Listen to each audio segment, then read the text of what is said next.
Dari Jalan Eskaleri, Kompleks Kantor Sinode Gemit 89,3 Radio Suara Kasih, inspirasi untuk semua.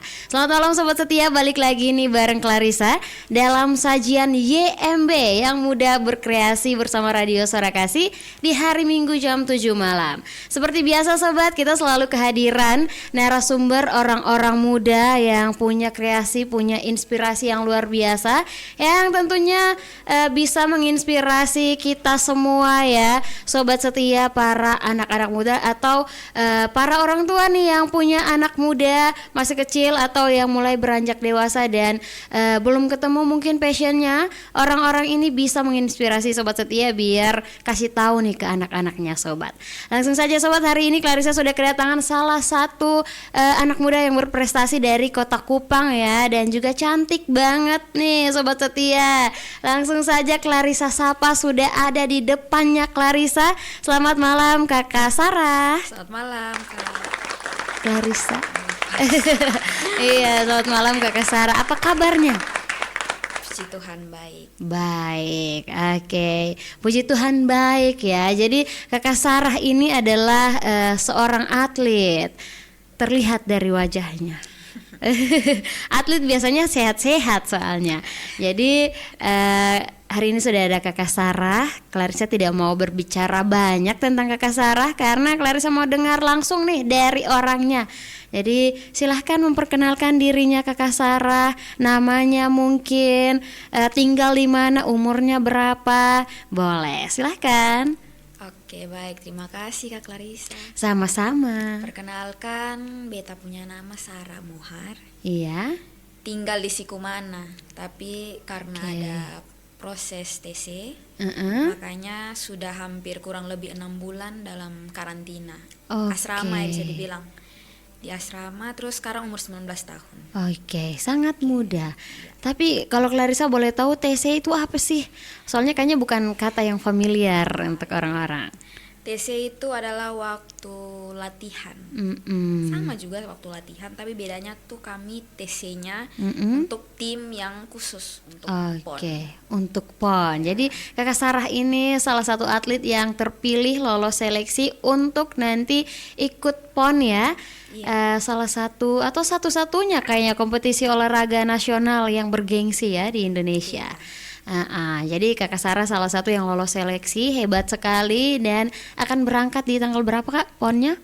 Hari Sabtu tanggal 14 September ya, iya. Minggu depan ya, Sabtu depan, sebentar lagi nih di Aceh ya. Iya.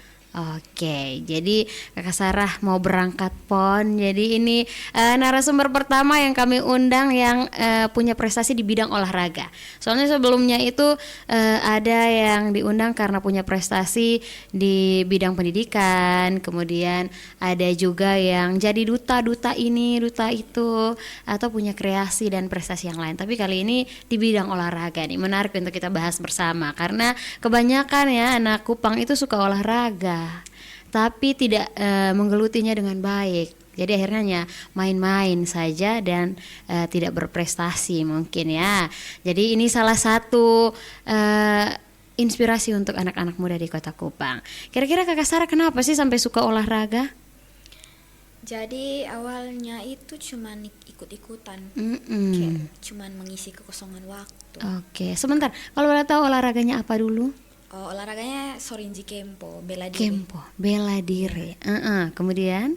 Kemudian terus ada event kecil-kecilan. Iya. Nah di Kempo itu kan ada pertandingan antar dojo sekota Kupang.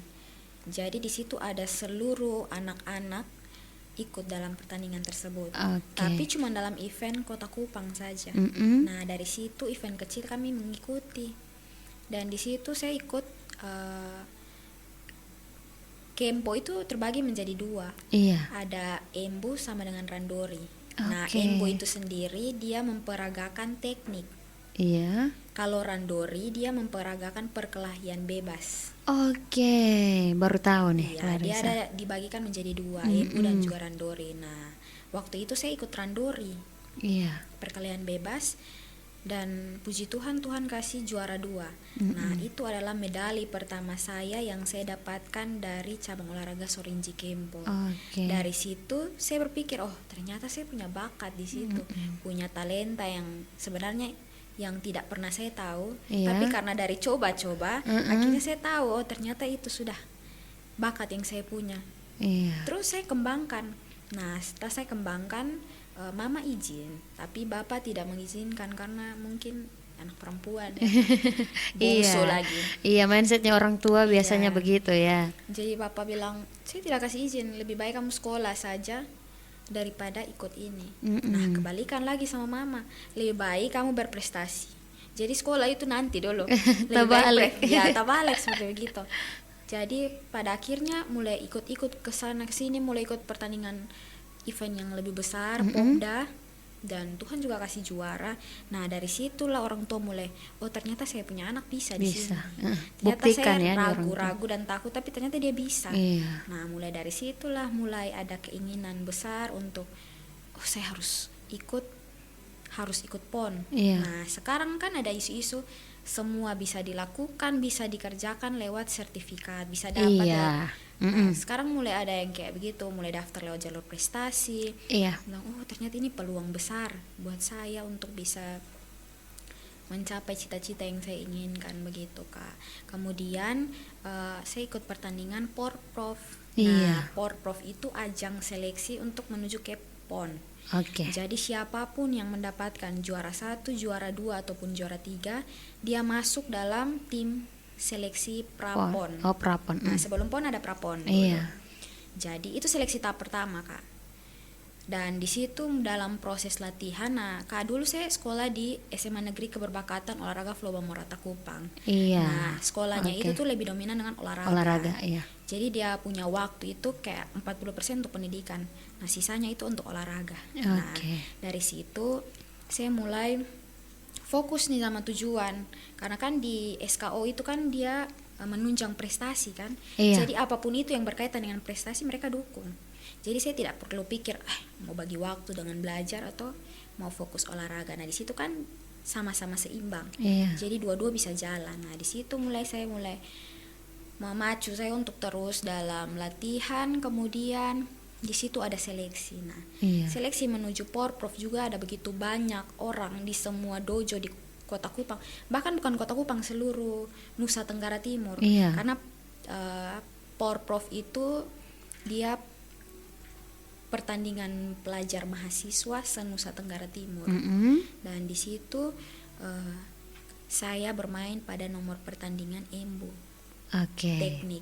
Nah, dalam embu itu sendiri ada embu pasangan, embu solo, embu beregu, dan saya masuk dalam tim embu pasangan putri.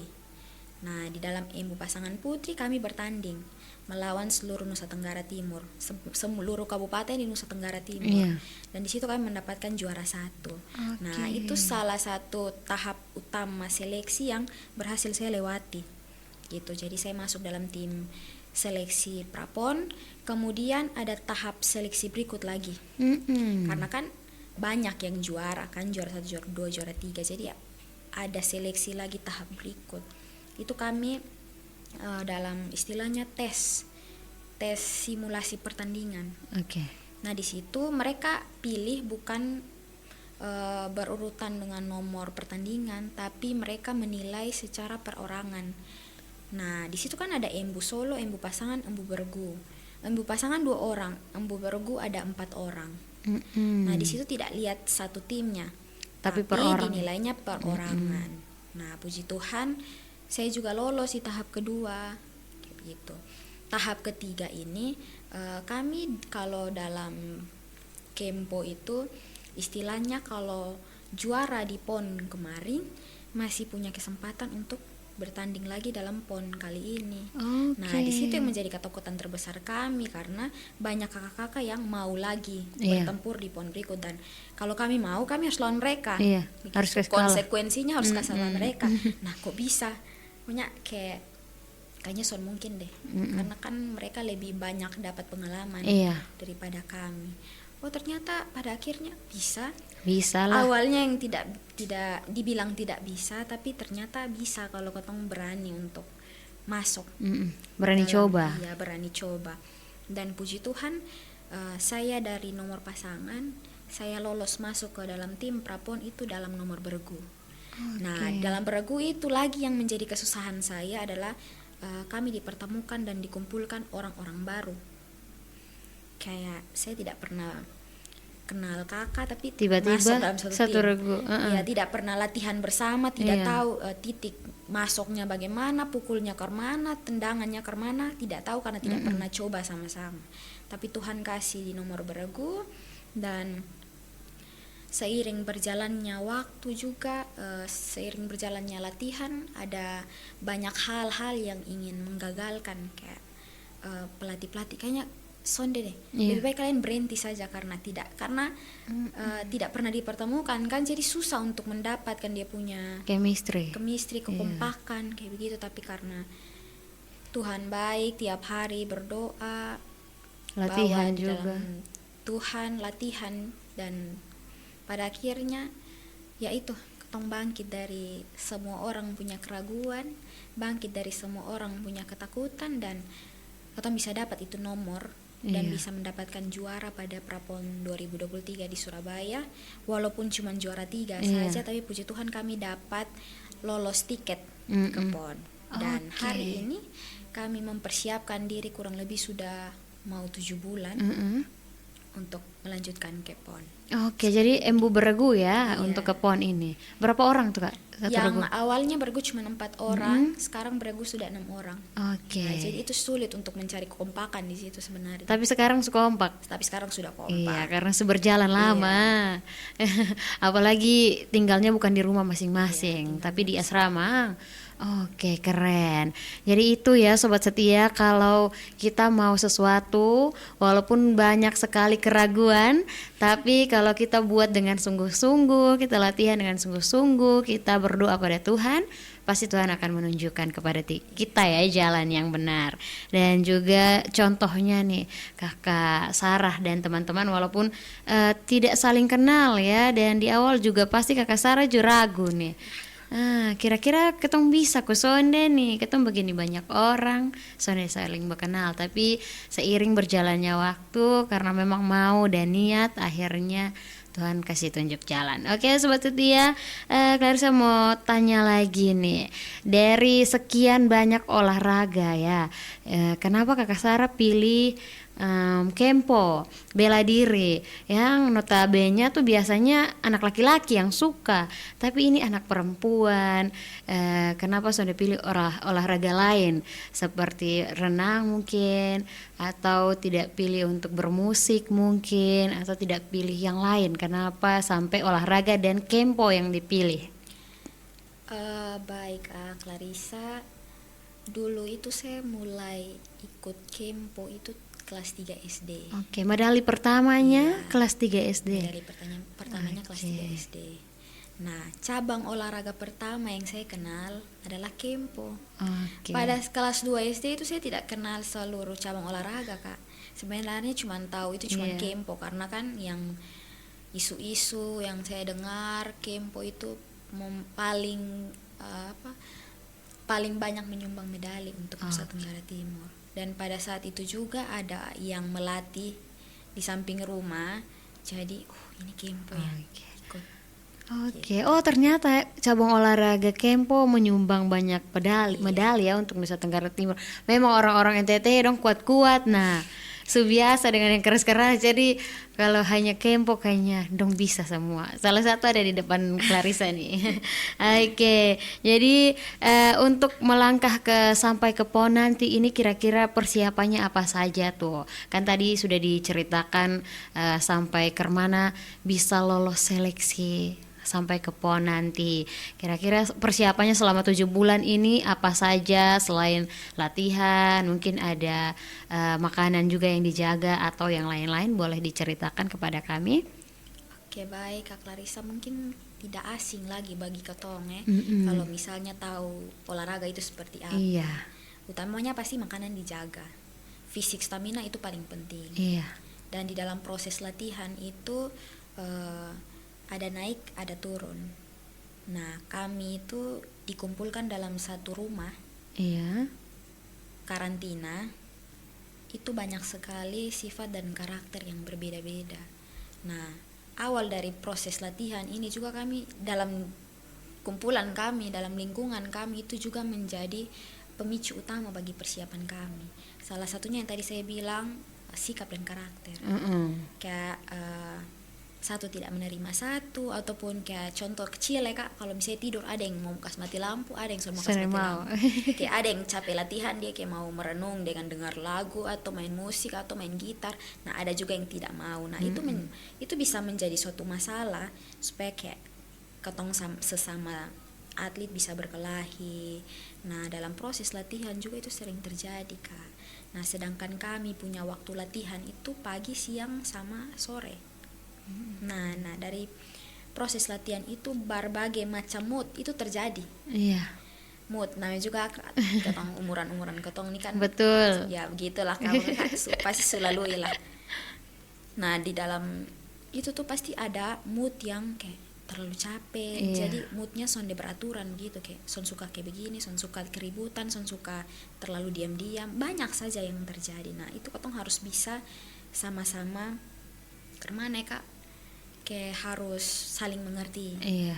Kayak begitu ketong sonde bisa bawa ketong punya sikap dan karakter dari ketong rumah masing-masing, bawa ke sini. Ketong harus bisa mengerti kalau ketong di sini berarti sudah beda. Iya. Seperti begitu. Itu yang pertama Kak. Yang kedua, dari proses latihan kami mulai latihannya dari Februari. Iya, Februari. Iya. Kami mulai latihannya dari Februari. Sungguh sangat buat kami tertekan ya Kak. Sebenarnya di Kempo ini sudah sangat banyak hal-hal yang memang sonde pernah kotong dapatkan, sonde pernah kotong lihat, dan sonde pernah kotong rasakan, itu terjadi di Kempo. Iya. Mandiri salah satunya. Kotong harus bisa mandiri, jauh dari orang tua, benar-benar ditekan. Iya. Kayak benar-benar ditekan, ditempa, kayak orang bilang sudah jangan terlalu berpikir yang tinggi-tinggi, latihan saja. Tapi Kempo lain. Iya. Kempo mengajarkan kotong untuk harus berani menderita. Kotong son bisa ada di zona nyaman. Kayak son mungkin kotong tidur bangun berdoa terus Tuhan kasih medali emas, son mungkin. Iya. Dari itu penderitaan tuh menunjang kotong memproses. Kayak sampai berdoa pi Tuhan, setiap saat dia minta kekuatan, tapi kok yang datang nih kayak penderitaan terus kayak begitu. Tapi secara logika Kak, dari situ kotong kuat kayak begitu. Nah, dari dem proses latihan itu juga Kak, kotong harus bisa bagi waktu dengan kuliah. Iya. Seperti begitu. Nah, ini yang menjadi salah satu masalah besar bagi beta, karena beta sulit untuk membagi waktu. Kayak 1 menit saja bagi ketong tuh sangat berharga, untuk lebih baik untuk istirahat. Kayak sampai berpikir daripada beta 3 SKS di kuliah, mending itu 3 SKS tuh beta pakai untuk tidur. Iya. Kayak begitu, karena kan sore masih ada latihan.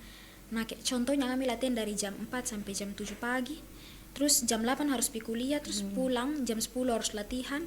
Terus istirahat, buat apa, mending daripada pergi kuliah lebih baik tidur. Iya. Kan sebagai manusia pasti ketong berpikir begitu ya Kak. Tapi ya mungkin dari beta itu punya tujuan dan harapan untuk harus jalan dua-dua, karena dari awal beta pilih itu dua. Iya. Kalau misalnya beta rasa sonde sanggup dan sonde mampu, kayaknya lebih baik jangan pilih itu dua. Tapi karena beta mengambil risiko besar, beta pilih itu dua-dua, jadi beta harus berani maju dua-dua kayak gitu. Tapi seiring berjalannya waktu kayak semakin terbeban. Kayak kuliah, kampus nih kayak semester 1, 2, 3 tuh kan masih banyak tugas. Iya. Harus dicatat, di print.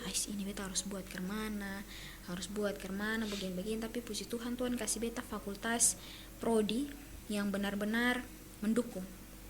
Sampai Kak ada dispensasi untuk beta untuk fokus saja dulu. Oke. Ya di situ kayak awalnya nih politik ini cuma pilihan-pilihan saja. Pilihan kedua loh Kak. Iya. Tapi ternyata ya Tuhan sangat membantu. Ternyata apa yang beta ragukan nih sonde buat orang lain kayak dukung. Tapi kenapa lu masih ragu dan takut? Dan puji Tuhan dua-dua berjalan dengan baik sampai dengan ini hari.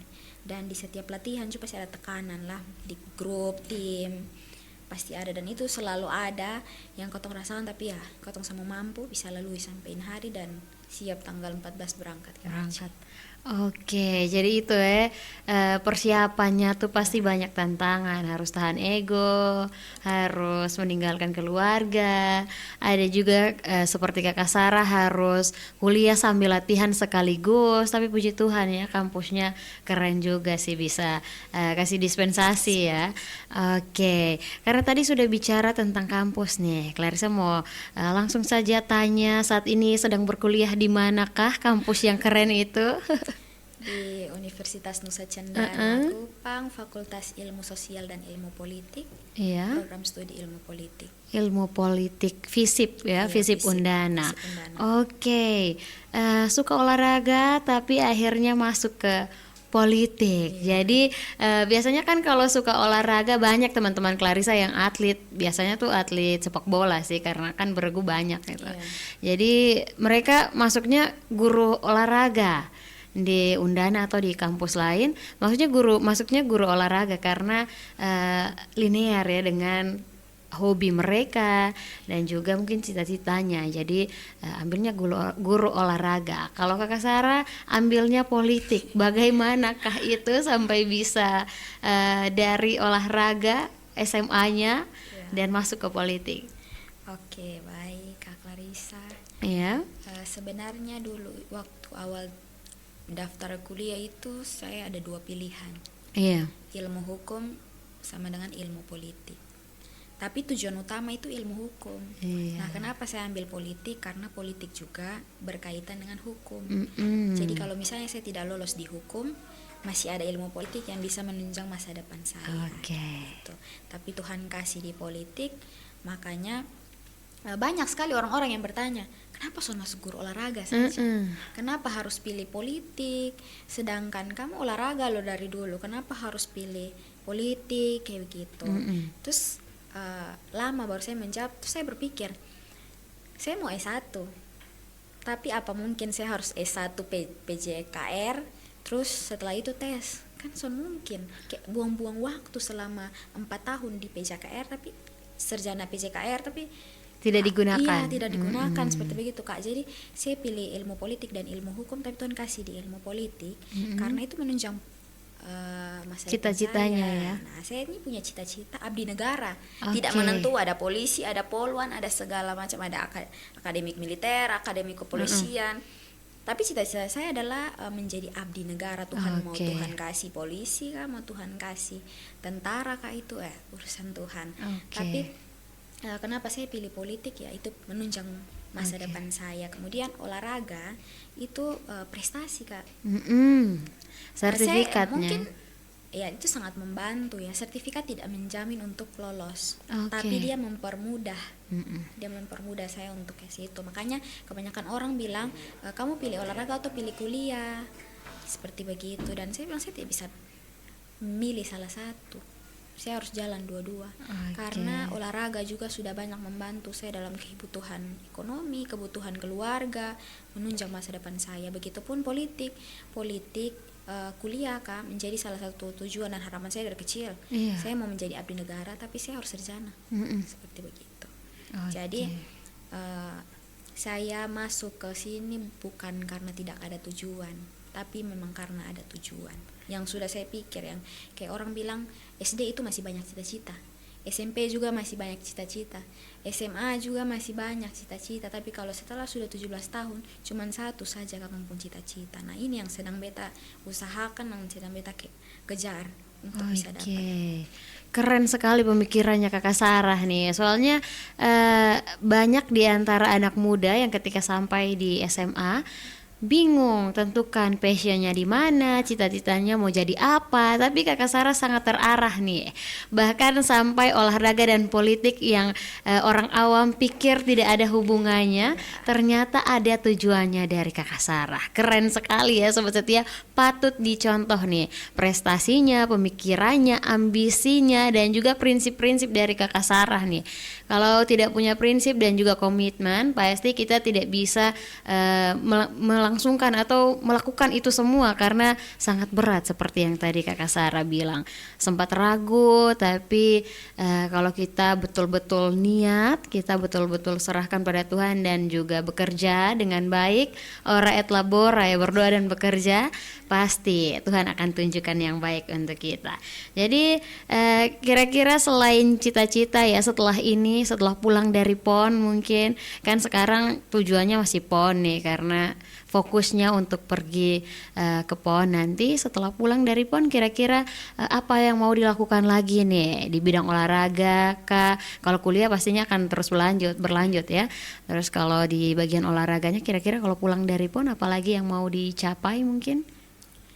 Kalau mungkin yang pertama setelah pulang dari PON fokus kuliah. Yang kedua masih tetap jadi atlet. Mungkin kalau ada event-event kejurnas nasional ataupun internasional masih bisa diikuti. Iya. Tapi yang pertama adalah fokus kuliah. Terus dengan mengikuti kegiatan-kegiatan pelayanan yang mungkin selama TC ini, selama latihan ini banyak yang ditinggalkan.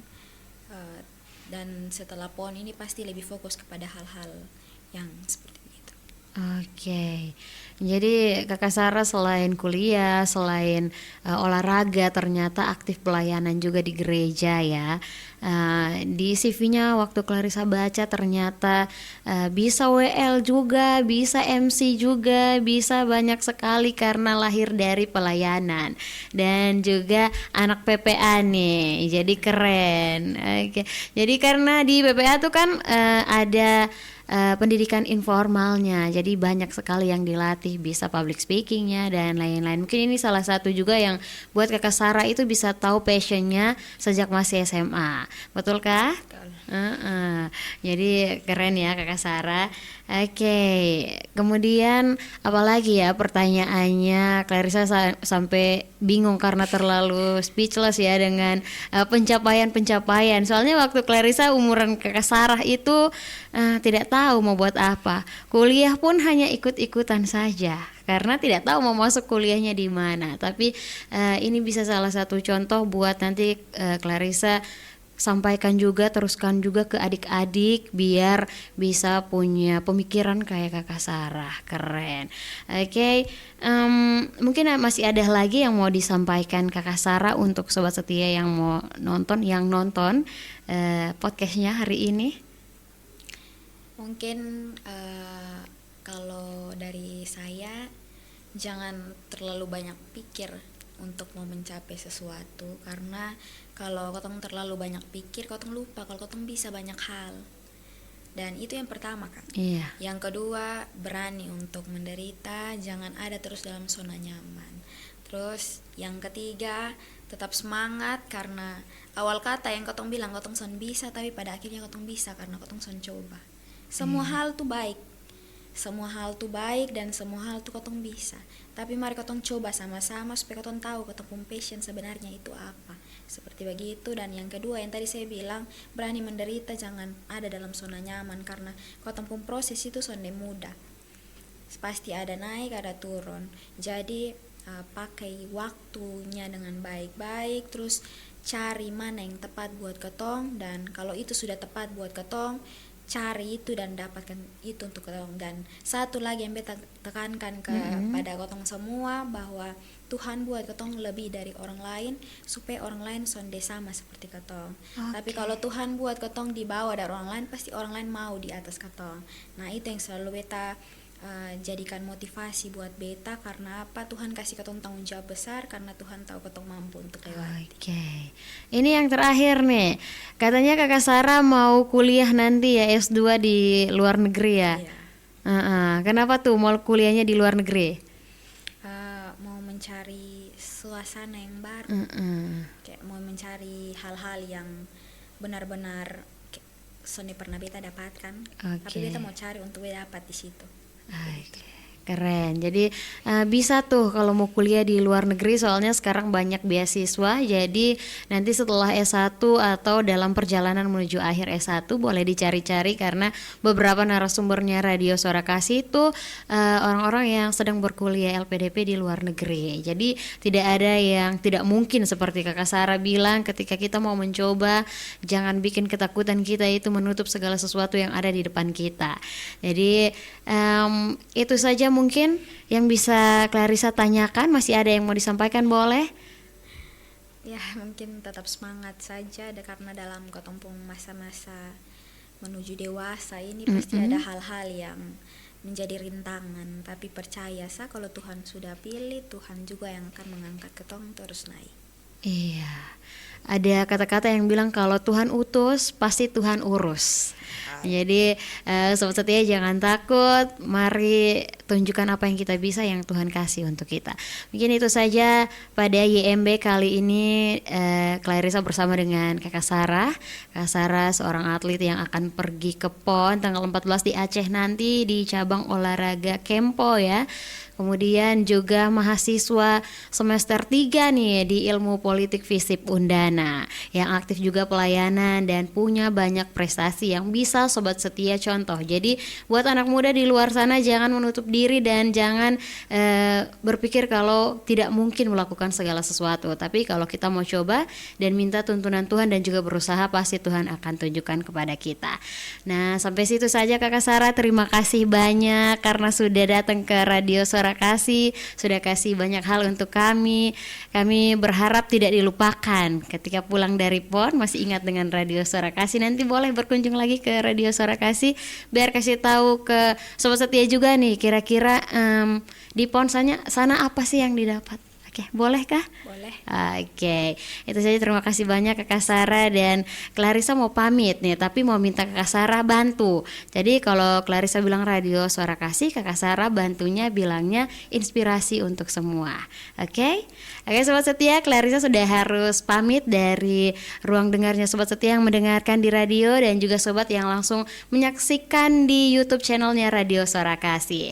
Jadi sobat setia jangan lupa untuk terus dengarkan kami di 89,3 Radio Suara Kasih. Inspirasi kita semua. Oke, inspirasi untuk semua. Oke, sekali lagi inspirasi untuk semua. Terima kasih.